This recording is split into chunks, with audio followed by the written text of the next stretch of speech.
You're right. Okay, I'm here with Eric. He's going to share something about Amsterdam. Go ahead. It was 2009, I believe. My wife, Chow, and I went to the Netherlands, my first time. She, for her work, needed to travel there. So I ended up going with Chow to the Netherlands for the first time.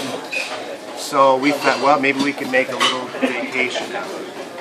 So of course, having heard the reputation that the Netherlands has, really Amsterdam, I was always not necessarily interested in going per se.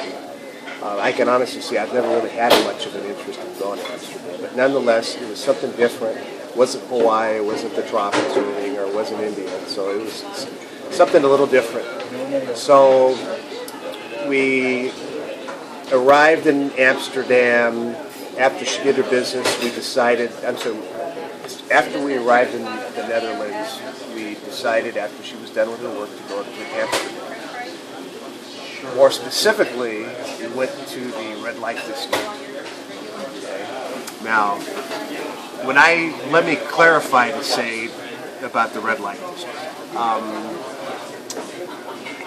We ended up having lunch there, and those of you who know who've been to Amsterdam know that there are these poles in Amsterdam that actually is like a line of demarcation telling you this is the red light district. You know, you're outside just by the poles and it goes around the entire area. Anyway, so we're having lunch. We're having a wonderful Chinese meal upstairs. We have a window seat. We're looking down. So as we're eating, I look at this black guy, and he's leaning against that pole that marks where the red light is. So I look at him, and I wasn't really expecting anything, but nonetheless, anyways, the Holy Spirit gave me a word of knowledge on the guy. So anyways, so we had our wonderful Chinese lunch that we had. We went downstairs. The guy was still there, and I don't remember his name because it was 3 or 4 years ago. But the long and the short of it is, I just shared with him. I said, "No, I'm here with my wife from the United States in California. We were having lunch upstairs." I looked down and I said, "The Lord had showed me that you have a relative in your family, and she's been praying for your salvation."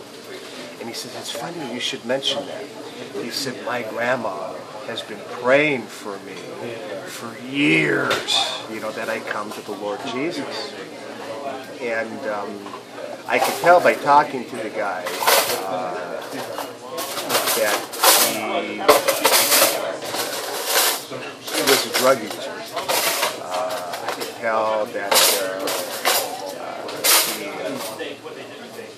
he was a homosexual. So anyway, so I began to minister the gospel to him right there in the red light district. And as the Lord began to give me more revelation on his life, his heart began to just be completely open. He allowed me to pray for him. Anyway, so we prayed for him, and all of a sudden, he didn't say a word. He said, "This is incredible."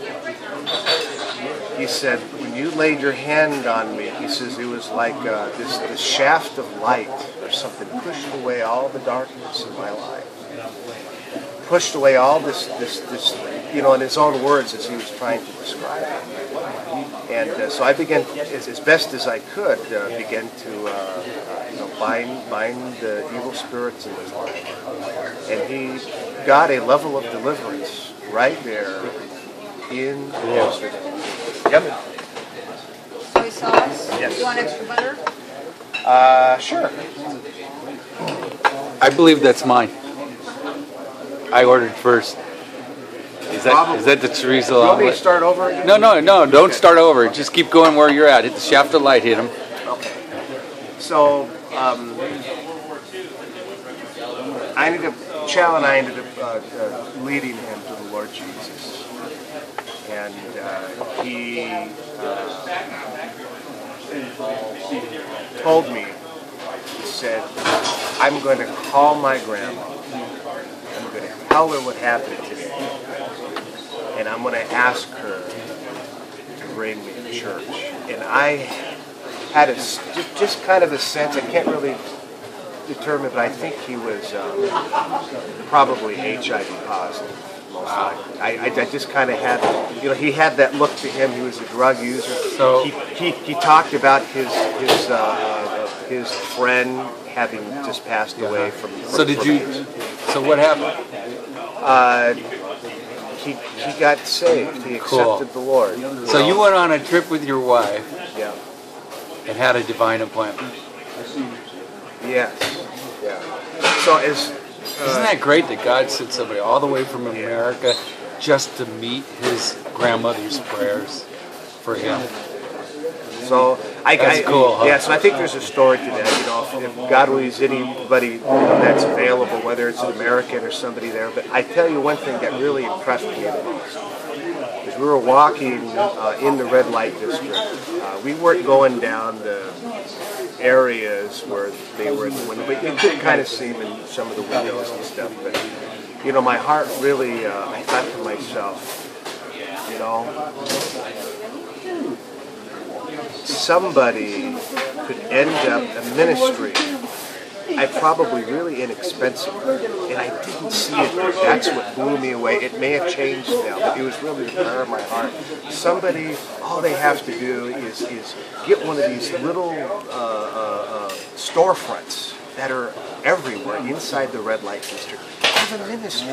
Just open the doors, have worship there, have somebody there, because there's people from all around the world. There are tourists who come there for sex, drugs, and rock and roll. And they're obviously looking for love in the wrong places. And I thought, gosh, where? And I was, telling my wife, where is the church? We were just there, just on a visit. But where are the Christians here? Where is the other people? Where, I didn't see anything of it. And I was thinking, why not? This, to me, is one of the gates of hell in the world.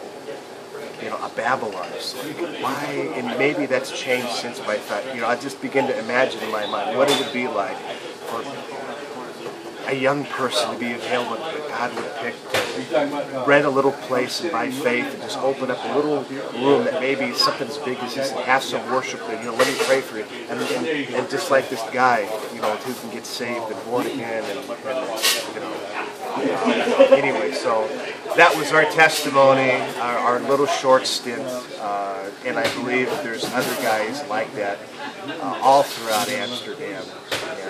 And so, Lord save Amsterdam.